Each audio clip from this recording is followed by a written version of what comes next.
Vinny, Caravella. What's up, Alex? The barbarians. Yes? They are at the gates.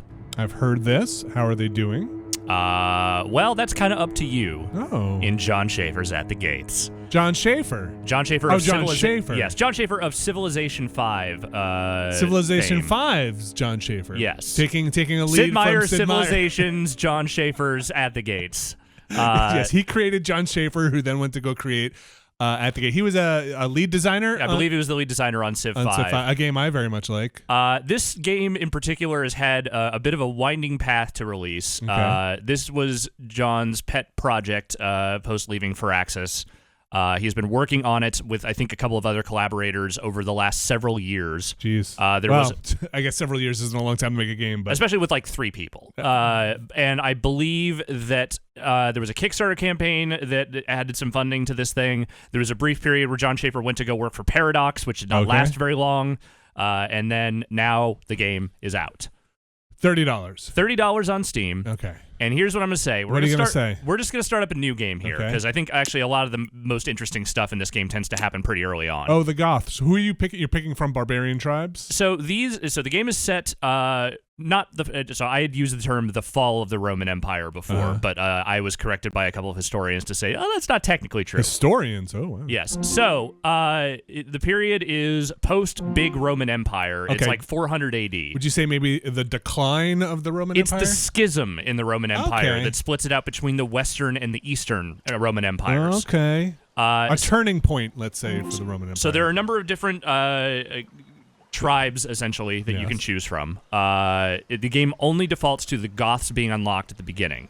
On your first playthrough? On your first playthrough. Well, so here's the thing. The only way you can unlock other tribes is to defeat the other ones. So if you pillage or defeat or take over the base of one of the other tribes, you unlock them in the game and you can use them at any point. Okay, so in a current playthrough, whomever you defeat here will be unlocked in a successive playthrough. Exactly. Okay. Which is not a terrible way to do this, but it is a little limiting at the front, and especially because military action is probably my least favorite part of this game. But let's get into a little bit of what this actually is. This is a 4X game in the vein of a Civilization. Okay. But you are not expanding the way that you would in a regular Civ game. You have this settlement, and for a long time, this is pretty much all you have. You can move it around the map, and you can build stuff on resources similar to how you would on a Civ map. But this settlement, until you decide to turn it into a kingdom later in the game, is totally mobile and is your only base of operations. You don't add more cities to your Civ, more or less. Okay, it's like a mobile, like almost old RTS style when you can get like mobile bases of operations. Kind of, yes. Okay. And there isn't really a penalty for packing up and moving around, except that you can't do like a lot of the training stuff, which is a big part of the game while you're moving around. It doesn't take a couple of turns. It's just it takes as long as it takes from you to move from that space to the next. Oh, but the packing up isn't like packing up is one turn. Okay, yeah, that's all it is. So the timeline is, instead of years, it is like each turn is half a month, and seasons actually do play into this, which we'll get to in a little bit. Seasons change everything. They do. All right, so now we're here.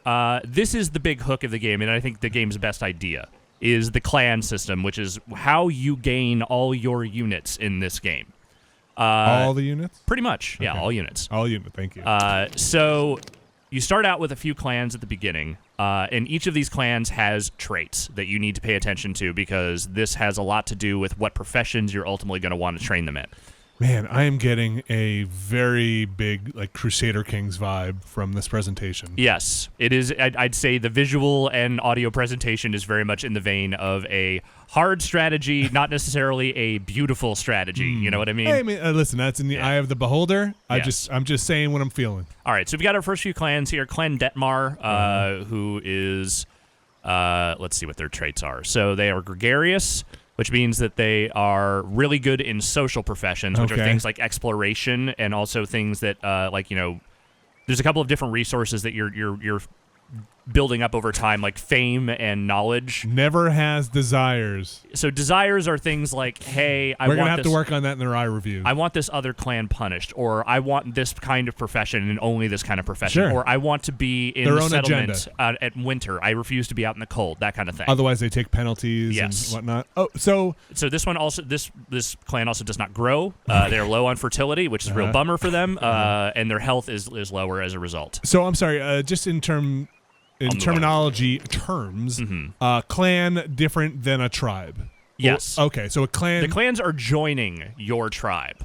Your tribe. These are not non-goths. These are not the other ones you'd pick in the beginning. I'm sorry, I just need to. No, these are people that are nomenclature. joining the Goths. Okay. And every tribe is funneling their own clans into their organization to try and build out their tribe. Got you. Okay, I think so. So I think I got you. So these clans are not necessarily part of a different tribe at this point? No, they are just like nomads. Okay. All right, so these guys are afraid of water, so definitely not going to make them into a fisherman or a boater. They are violent, which means they are probably good for, like, say, a soldier role or something along those lines. Okay, so you start with these three tribes. Or three clans. Sorry, I think you completely fucked me up. And over time, you will start adding more clans to, they'll just start coming in over time. Okay. Once you hit that max of 12, you can start expanding. That costs a resource. I think it's cloth. You start spending, and sometimes it costs other resources as well as you start building up. By the time you get to the end of the game, you're supposed to have like something like 40 different clans joining your game. Do you ever wholesale take over an entire tribe and just take all their clans? So I've only done this once because, again, military interaction is not a thing that I've really enjoyed doing very much in this game. But what you can do is you can either pillage their encampment, or you can take it over. But you're very vulnerable if you take it over, and so it can be taken too back. Much? Yeah, and it isn't like hey, you suddenly get all their territory. It's just you get their settlement, and they don't have a base of operations anymore. Where do you then have to like pick up and move places of operation? I didn't try moving the other one, so I don't remember off the top of my head. Well, show me what happens on a turn. Okay, so once you have these clans, you have options in terms of like what you want them to do. Like I said, some are suited for very specific professions, some are not. Since this guy is good at social professions, and since we want an explorer right out of the gate, we're going to train him in that, and that takes 2 turns. Okay.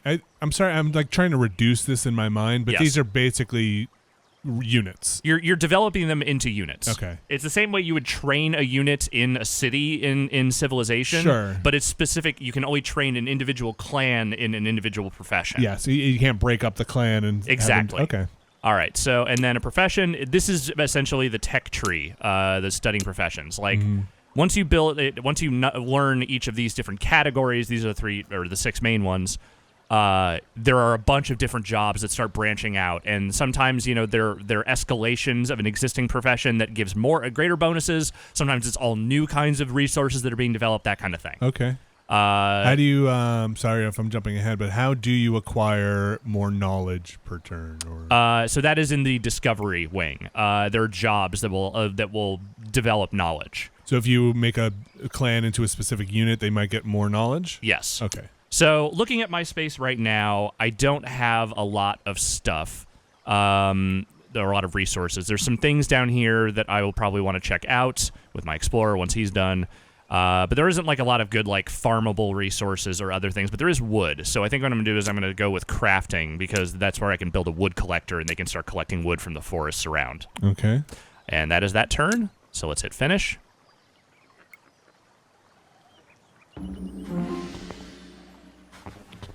Okay. Okay. So we now have crafting is available. We have a new clan. Check that guy out. He looks wild and ready to party. Yeah. So he already has a profession built in. He's a surveyor, which means that he can identify unknown resources on the map. So like these question marks, he can just go over there and just identify whatever that is. Okay. So I'm not going to have him do something different. I'm actually just going to have him leave the settlement and start doing his job. Oh, wow. So he's a unit now on the map. I'm going to move him over here. And I'm going to have him start identifying deposits. Okay. And this represents the whole clan is now outside of your city. Just that clan. Oh, yeah. Whoever their reps are, they're out and about. And we're not setting profession, so let's get another one. So as you can see, here's where the tree is kind of branched out a little bit. Okay. Branched, get it? Wood. What? Yes, Okay. jokes. Oh, trees and wood. Got it. Let's go ahead, and since we have someone I know can do soldiery stuff, I think we'll start with a hunter. We'll get honor going. We don't need to switch any disciplines. I'm perfectly happy with where they're at right now. That's fine. So Detmar in that cancel thing is just learning. He's currently learning, okay. and he will be an explorer next turn. Okay. Huh. What are you thinking so far? I'm thinking this feels like a board game. Yeah. Like you're teaching me a board game. You're not wrong. So here's my thing with this game. I'm gonna as we're kind of starting to get onto the. And I don't mean that as a pejorative. No, I know. Yeah. I know what you mean. And here's the thing is, I like that aspect of it, and there are ideas in this game I like a great deal. I think the system that they have built here of developing your units out of clans that have personalities that can sometimes rub up against each other in bad ways, like you have to manage those personalities, is a killer idea. It's a really interesting, different perspective on the sort of, standardized version of a 4X game. Here's where it gets a little problematic for me, is that once you kind of establish, your first set of clans and you kind of start building out a little bit, there isn't a lot to do in the game between the beginning and the end. Like, it's just a lot of building up, finding ways to get the resources you need to hit the end game. Gotcha. And interacting with, like, rival tribes, like, kind of building toward that end game is a slog. So the mid game just kind of... The mid game is not very fun for very long. Like, I've put about, I'd say, close to 7 hours into this game. Yeah. I have not actually finished one yet. And part of that is because I kind of keep starting over and just trying to, like, kind of figure out the early game in a better, more efficient way. Maximize your start. And also because every time I've started to get to the mid game, it's just gotten really boring to me, Okay. Which is maybe a little bit of a personal thing. But I've also, I've heard other people, sort of talking about this game and expressing frustrations, and they seem to kind of pretty closely mirror how I've experienced it thus far. Well, so what you said, it's a 4X game. What are the win conditions here? So there's 2 win conditions. I believe you can defeat all the other tribes if you want to go. Map. If you want to go military, you can do that. The other option is you need to develop. I think you can also potentially defeat the Roman Empire directly if you have military. I forget if that's actually an option or not. But the other one is you can develop your clans to essentially their max level and send them to Rome to essentially become part of the legion there. And if you do that like to 5 assimilate? clans... Yeah, like essentially you outfit them with like the best armor and like the best weapons and stuff. And once you send 5 of those clans to Rome, you more or less just take over. Would you call that kind of like the technological or cultural? Cultural, win? technological, economic, like any okay. victory that is not military, it's pretty much that. Is that kind of a 2X game then? Yeah, in that regard. And I don't think that's necessarily a bad way to go. It's just that it's the build up to that has not been that fun past like kind of the early hours of the game. All right, so we're moving along here. We'll just keep exploring, seeing what's down. So there's a lot of stuff down here. I might actually want to move my settlement at some point down here. Is there any automation you can insert to kind of take away some of the tedium? Not really. Like, you can definitely send units like far down the map, and for the most part, they'll just go on their turn. Oh, like click way off? Yeah. Okay. But there's actually a very little in the way of like full automation of this game, at least that I've noticed. And there's just aspects. Okay, so we've already got a problem here. I'll get back to it in a second. So as you can see, there's a couple of red marks here. These 2 clans are not getting along. One of them wants the other punished. Oh, punish them. So I can kind of decide who's more important to me and who I want to be happy and who I don't. Let me look at their traits again. So his resource production is pretty good on stuff. He has a lot of desires. But if you were to send one off, that would resolve this? If you were to just get one out of camp? It would not, because they've been here and because this problem has arisen, they still want the punishment no matter what. I see. Okay. So moving them off will prevent potentially that happening again. I see. We need to resolve this issue. What is this guy? What is his deal? Oh, he's into livestock. Oh, he's already got a discipline. Okay, so when you punish someone, they kind of lose their discipline and their what they've gained. So this guy doesn't really have anything yet, so I'm just going to punish him because it won't really negatively impact. His mood is -1 permanently. It's fine. Yeah, that's how it is, dude. Sorry, that's Yeah. how it is on this bitch of an Earth. What did they do to get punished? It's not the clear. game thing? Assuming, let's just say I threw him in the pillory for a turn, Okay. and they weren't real happy. Well, I mean, about like, what was the offense? it. They don't specify. Okay, It's just shit went bad. All right. All right, so we now have a hunter. So that dude can go anywhere there is animals, and he can hunt. Okay, and to what end? That gives you food. Food is your big resource in this. There's a lot of different resources that you will gain over time, but ultimately food is the thing that is most important because once winter comes, Yeah. you remember that game Northgard? I do, yeah. So this has a little bit of that. Winter is a big deal. Okay. And you want to make sure that you have stockpiled to a degree that you will not be lacking food in wintertime. Herrick looks fun. The Herrick's. Yeah, he seems all right. He's a gatherer, so he will go and he will go get food for us from resources. Tiny skulls on the necklace? That's interesting. Yeah, I mean, look, he's gathering. Maybe he's What are they gathering some skulls. Someone said, "Hey, where's my skull at? Go gather my skulls." I like gathering tiny skulls. It's what I collect. Yeah. That and tiny shoes. All right, so you have successfully identified. What is that? Is that olives or is that grapes? That is grapes. So grapes, eventually can be made into wine, but for now they can just be a food resource. So on the left there, in your upper left, your current food 14, -1 every turn. Is Every that turn. Okay, and then you've got gold, which I assume you use to buy one-off things. So there's a trading element to this game. It is all built into a caravan that shows up from time to time. Okay. I think that will show up here pretty soon, actually. And then what's the sheep underneath the food? That means I have 3 sheep, and I think that because when one of these people joined the tribe, that gave me 3 sheep. And that's just adding to your yeah, food and eventually source. they will probably end up just being food unless I build up a sheep resource that renews that. Okay. So he can leave because I just need him to gather stuff. Okay.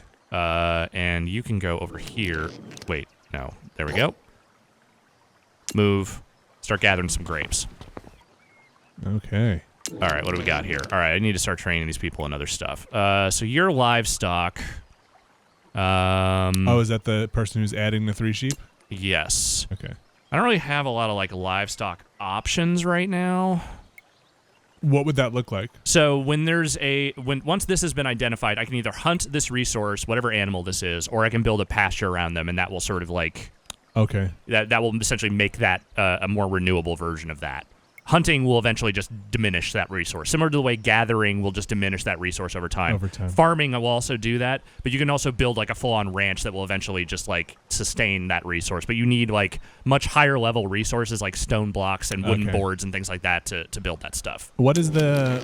Sorry, I'll let you take care of I just need to figure out what I need what I'm going to make this guy.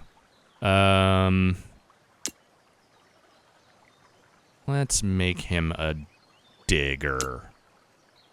You're mad. I don't care. Just go dig for rocks. There's an image on the map of what looks like a settlement to the... This? Yeah, what is that?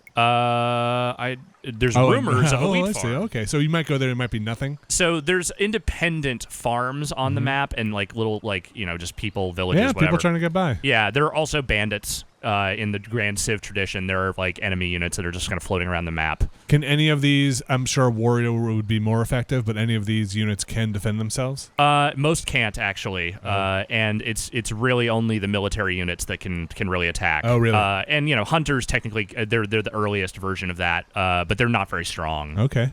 So you kind of have to build up a real military if you want to do that. And I'll say it again, military in this game not very fun. Okay. Just interacting with the other tribes in general is not very fun. There's barely a diplomacy system, which you'll see here in a second. Oh. So these are the only real stats you get here are how is your relationship with this person? What's your influence? What's your global reputation? What kind of leverage do you have? What's up with that very cool runic tattoo? He's got a cool runic tattoo. It is very cool. So these are the Saxons. It's the first one I've met. I can, say, cool, nice to meet you. I can give him some if I want to up the influence and relationship level. I have to give him a little money. I can give him food if I want. Just trying to curry favor. Yes. So I've found diplomacy in this game to be super random. I'm never really quite sure exactly what it is that is making people like me versus not. You know, there are little events that will pop up from time to time, like some guy will come along and be like, hey, I want you to change to my religion. And you're like, you can either decide to do it or not.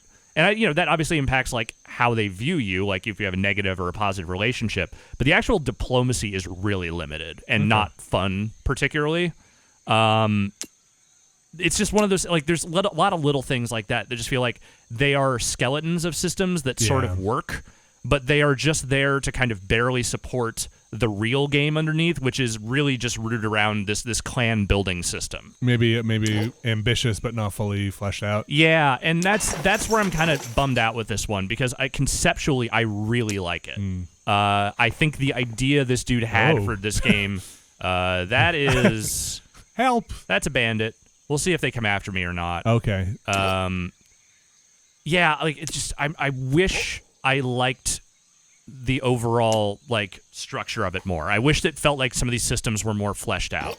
Maybe it'll get there. It might. This is the final release, right? Or not the final, but this is the retail release. This is not early access. This is not in development. Or you know what I mean. I'm of the mind that maybe this game might have benefited from being more early access for longer. I understand why there was maybe an anxiousness to get it out because it has been in development for so long.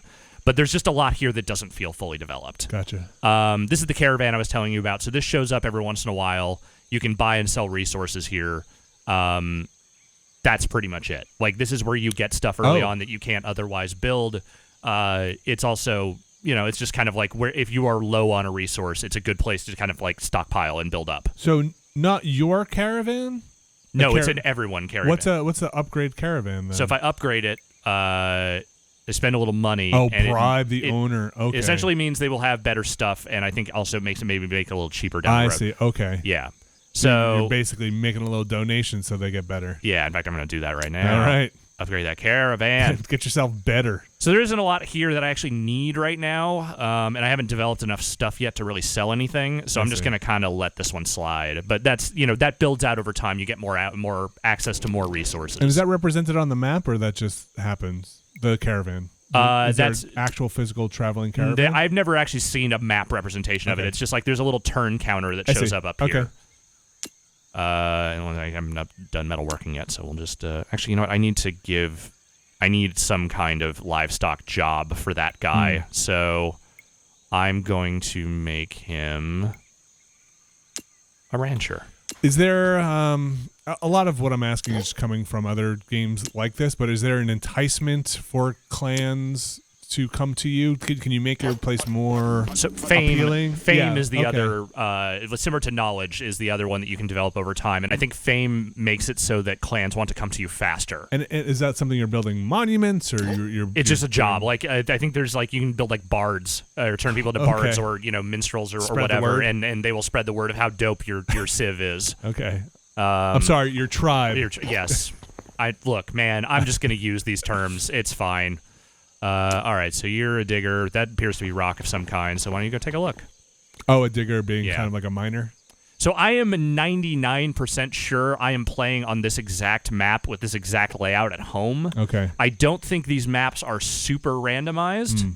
It feels like they maybe made a decent number of them, but they all, like, in terms of even like resource distribution, it's pretty by the numbers. Do you think this is like the Goth starting map? No, because I have definitely started another Goth map where it was a Goth map, where it was, I think, a slightly different placement and situation. That's Drew's other yes Patreon Goth map. Yeah, it's very cool. Check it out.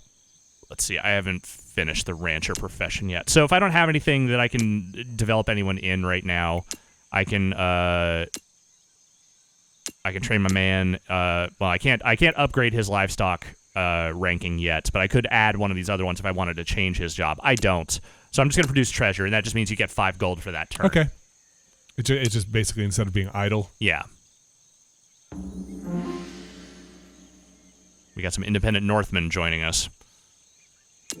So this, again, I could go deeper. I could show some late game stuff, but like very little of it really changes. It is just about continually adding people. I want to get to winter because I just kind of show that real quick. Without the with the scaling of this and without any of the automation, do the turns take a long time? It seems like if you have a lot of clans here, you're cycling through many, many, many units, and things don't seem to be taking that long. Well, I guess some of them, like the person who's identifying what were they? The explorer, basically, seem to be taking a while. Do you find yourself just having to tab through 100 different clans in a turn? It can get a little cumbersome. I haven't found that aspect as problematic. Okay. You know, like it's fine. Well, you've got a clan. You have a clan cap of 12 right now, right? Yes. And will that go up as you? Yes. So when you there's the increased clan limit button here. So like in order to first build that up, I think I need some cloth, and I don't have any of that right yet. Okay. So that just your population limit will go up. Exactly. Okay. And then declare kingdom is not a win condition. That's a. So that essentially plants your settlement permanently. Okay. And that allows your borders to grow out a little bit. You can't build more settlements, but you can do that. Your settlement essentially becomes a kingdom, and then you start building out your territory around that. Have you done that yet? I did. Okay. That sounds neat. Yeah. No, it doesn't change it that much. It didn't really change the dynamic of the game that much. It's just sort of like I think it's an important step if you have a lot of resources around that you want to protect and you want to build around. That's a good spot to do it. Okay. But until then, it's better to kind of stay nomadic and kind of see what's around. How big are these maps? Can you pretty zoom big. out from here? Yeah. Can you then scroll? Okay. All right. Yeah, it doesn't feel gigantic. No, it's not, but it's decently sized. I wish sometimes there was maybe like a little more zoom. That's as close as you got. Yeah, it's about as close as I can get. All right, so I found some flax, I think. Yes, large field of flax. So I'm going to start heading down here and identify this other resource. One other thing is that units that are outside your borders, you do have to bring them back to your settlement from time to time because they will run out of supplies. Oh, where's that indicated? On it's the unit? not really until I have never actually seen a thing show up until it starts saying, "Hey, your supplies are limited down here." Oh, no kidding. What's in the lower right of their portrait? That's just what their job is? Yeah. Okay. So that's this game that seems like something that would be surfaced. This is another problem I have with this game is that sometimes it is really bad at communicating stuff that has happened. Like I've had units die in battle and no idea they died until a new clan joined me and they're like, "Oh, hey, by the way, you had a free clan spot." Oh, because you were at your limit and then suddenly. Yeah. Okay. So I had an explorer get killed, and there was no menu or notification that was like, "Hey, your unit died." I see. It just sort of happened off screen, and then I didn't realize it for like a few turns until I was like, "Oh wait, where did my explorer go?" So like things like that also are just kind of a pain. Like I really wish there was like the UI in general is like functional, but there are like basic things that it still somehow just doesn't completely communicate to the player. Okay. Just want to get to like I said to winter, so you can just kind of see what that looks like. But it's coming. It is coming. Mm-hmm. We are in, I think, September now, or late August. There we go. I've identified a large herd of cattle. Maybe I should send a rancher down there. I have found cows. All right, so let's send you further south. Identify whatever that is. Oh, so the hunter can identify stuff? Yes. Oh, you know what? I probably can't build that yet because I think I need wood. Do you need like a forester? I do. That's what I need to train this other clan in. Congratulations. Congratulations, you're collecting wood now. Pure communism. I'm not doing this in like the greatest order. Like I'm not paying super close attention to, making sure I'm maximizing my resources right out of the gate. Uh-huh. You can just hang out in the settlement for now. That's fine.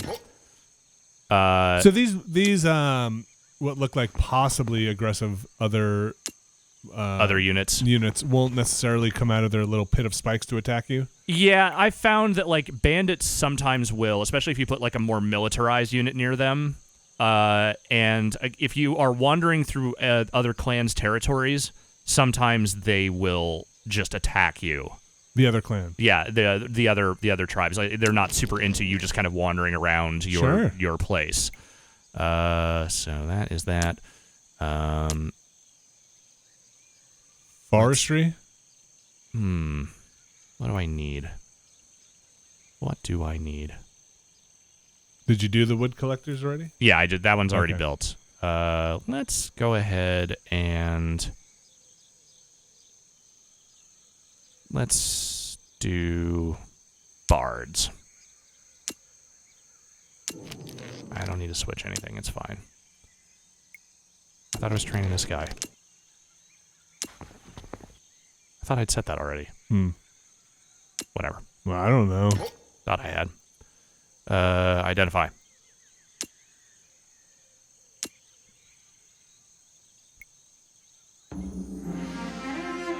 Oh, chilly winter's coming. Chilly winter. It's a polar vortex. Let's see what else is down here.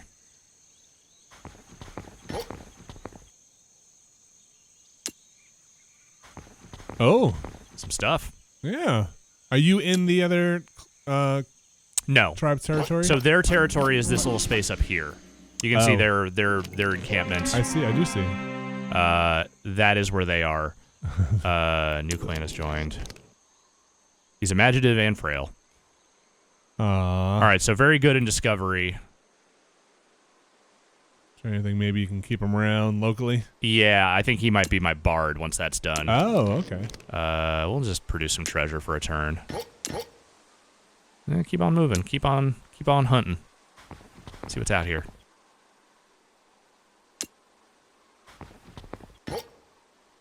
What are you? Oh, you're the wood collector. Yeah, go collect some wood.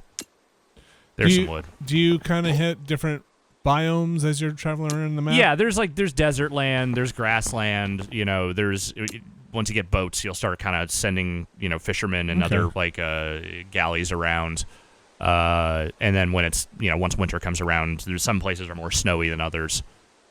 But I wouldn't say it's like super diverse, but it's more so. All right, so we need wood, timber specifically. Give me 10 of that. And I don't think there's really much else that I need right now. So let's see if that's I don't know if that's enough to build a ranch yet. But we can send our clan down that way at least. You go to here.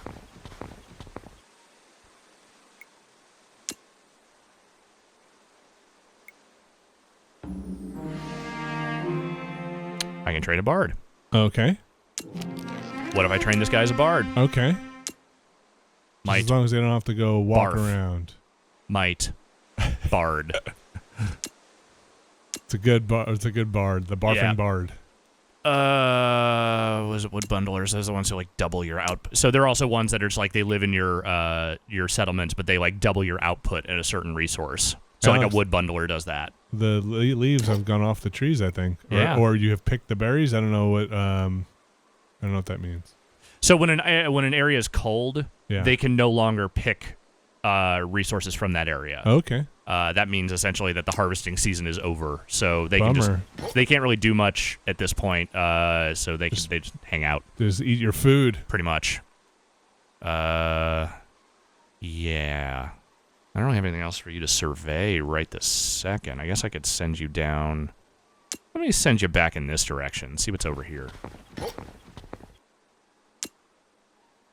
Keep on hunting. Oh, hello. Oh, hi. Got some stuff over here. And you're fine. Let's just keep moving. Once you've, say, identified cows, right? Okay, so I don't have enough for this. I need 10 more. Oh, you have to wait for that caravan to come back? Yeah, so I'll just send you back to the... Once you've identified something as, say, cows, will you quickly identify that again if you run across them, or you always have to spend the time to... You always have to spend the time. Okay. I identified an iron deposit. Oh, it's raining on that poor digger. Yeah, he's having a real rough time. He's pissed off. He's out here in the marshland. I never wanted to be a digger. He's just foraging for iron now. Forage. You. No, wait, what are you doing? Come here. Identify.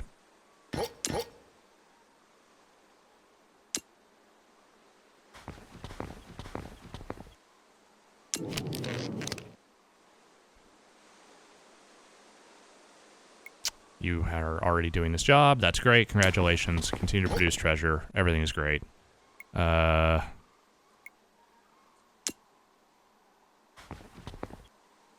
Okay. Is this winter? I think we're about there. Ah! It's beginning. So yeah, like food output obviously goes down. You want to make sure you have enough to get you through the months, which I haven't found to be super hard as long as you are keeping people out there and making sure you are stockpiling food and building up food in the months where that is available. So you are -1 on food per turn until winter is over, probably. Well, I thought it was before. What does that little like reset thing do? It's not. That's just like a turn icon. Oh, I see. Okay. Yeah. Oh. How's he doing? He seems to be doing fine. Let's just keep exploring. Seems like you, unfortunately, are in the worst winter spot. Yeah, it's not ideal. What are you gonna do? Everywhere else seems fine. Oh, okay. Yeah. The winter has spread. And that's what happens when you're in the north.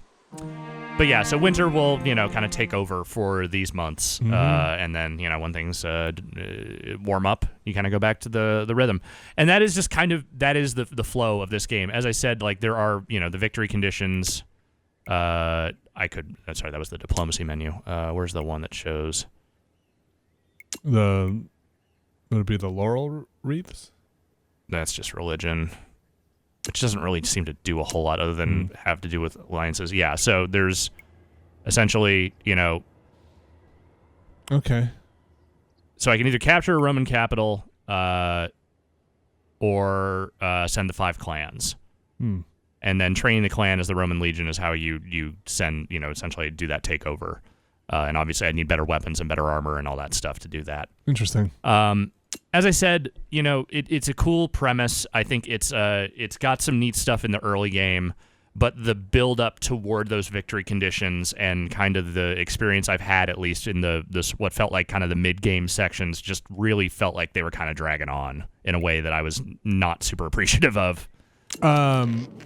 So far, Steam only or PC only at least? It is PC only. I don't know if it's on Mac or Linux or anything like that, but it is a computer game. Okay. $30? $30. I don't think it's there yet, personally. Okay. I think that there's a lot of potential here, and I'm hopeful that it seems like they have a semi-aggressive content update plan for at least going forward for this game. I hope they're able to hit it and, kind of maybe like better realize kind of the vision that's here, because I do think there is a really neat concept in it. I just don't think the game is all the way there yet for me. Fair enough. Thanks, Alex. Thanks, Vinny.